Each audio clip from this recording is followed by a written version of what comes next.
Salut Zotac, c'est Nochan. Je ne sais pas si vous avez bien dormi en ce moment, mais en ce qui me concerne, c'est un peu compliqué. Le changement de saison, ou la pleine lune peut-être, ou alors, je suis enceinte. Non, a priori, je prends mes précautions, ça ne doit pas être ça. Quoi qu'il en soit, je suis tout de même un peu patraque, je suis tout engourdi, et j'espère que l'articulation ne pâtit pas trop. C'est comme si je m'étais pris un bon coup de poing dans la figure, et ce n'est pas parce que je suis en pixel que ça fait pas mal, hein.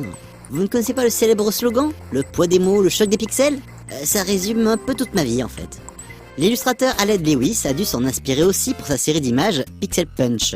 Elle reprend certaines des baffes et des torgnoles les plus libératrices et les plus célèbres de tout temps. On pense à Tyrion qui gifle Geoffrey, ou encore Papa McFly en train de corriger Biff dans le premier Retour vers le futur. Un peu plus sombre, mais tout aussi maîtrisé, l'artiste britannique Ichigo Paul 23, ou Paul Connor de son vrai nom, aime mélanger différents univers, en les présentant à la manière du jeu indé Limbo.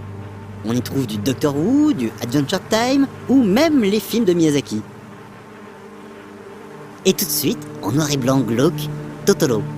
Et tout de suite, il a l'air moins sympa, hein. Autres artistes, autres hommages. Cette fois mené par le photographe Tim Tadder et le réalisateur Ash Thorpe.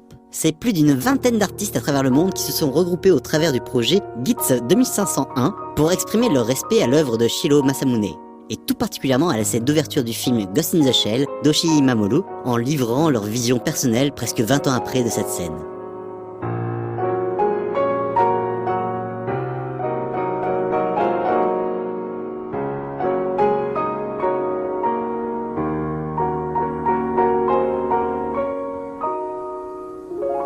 Dans la réalité, on n'est pas encore tout à fait au point. En gros, les cyborgs, ce n'est pas pour demain, même si la robotique continue de faire des progrès chaque jour. Après Asimo, le robot de Honda capable de marcher et de franchir des escaliers, c'est la société française Aldébaran qui a présenté en association avec SoftBank son nouveau robot, Pepper. Celui-ci possède la caractéristique de reconnaître, d'interpréter et de s'adapter de manière fluide à une large palette d'émotions humaines. Ce qui peut donner l'illusion que le robot dialogue réellement avec son interlocuteur. Bien sûr, les constructeurs n'hésitent pas à dire que leur machine a un cœur et comprend les émotions sans avoir peur de l'emphase et d'exagérer un brin. Le résultat n'en reste pas moins impressionnant. Le robot pourrait sans doute avoir des interactions simples avec des clients dans quelques boutiques. Le constructeur japonais SoftBank a d'ailleurs l'intention de tenter ce genre d'expérience dans le futur sur l'archipel. C'est tout de même typiquement humain de projeter ses émotions sur n'importe quel être ou n'importe quel objet. Cela peut être un robot comme Pepper, mais pour le célèbre constructeur de jouets Bandai, cela marche tout aussi bien avec des gommes.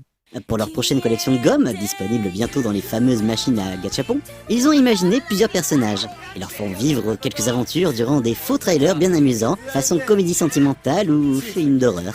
La petite gomme qui dit « Je rétrécis, je ne veux pas disparaître », c'est à vous fendre le cœur, non ? Non? Parce que vous pouvez être dur parfois. De mon côté, je vais soigner ma sensibilité. Je vous dis, à bientôt les otaks.